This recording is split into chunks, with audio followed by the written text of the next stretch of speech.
Well, the Orioles with a big win here, 9-6 to win one the finale here. Mark Trumbo, a big day. And Mark, let's talk about early part of the game. The Orioles get the lead, then Texas takes it. You get the lead back, then they take it back. This was one of those grinded out games, and you were able to do it. Yeah, it sure was. I give a lot of credit to Tanner and Donnie for the way they came in. And they got some really big outs to kind of keep us in there. Shut them down a little bit, and we were able to tack on a few more. But great job by those two guys.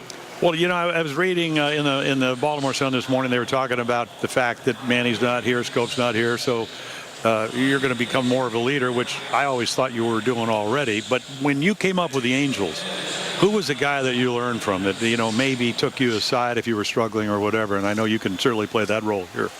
Yeah, Torrey Hunter comes to mind, Howie Kendrick, and Eric Ibar. Those guys were always really good about keeping me upbeat, even when things weren't going quite as well. And it paid off, and it made a lot of sense. And as I've gotten older, I try to do the same thing for some of the guys that are in their first year here, second year, you know, fighting for a spot and fighting for, you know, to have a good season. And if I can help, I'd like to.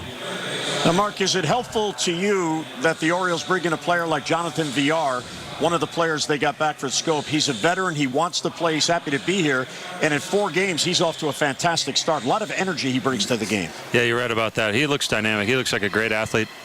He's really swung the bat well. You know, we played him, I think we played him either last year or the year before, and you can tell he's got a lot of skills. You know, anytime anyone gets traded, sometimes you know, the production either is, you know, what you see out of him, or sometimes it takes a minute, but he hasn't missed a beat. He looks great, and we're happy to have him.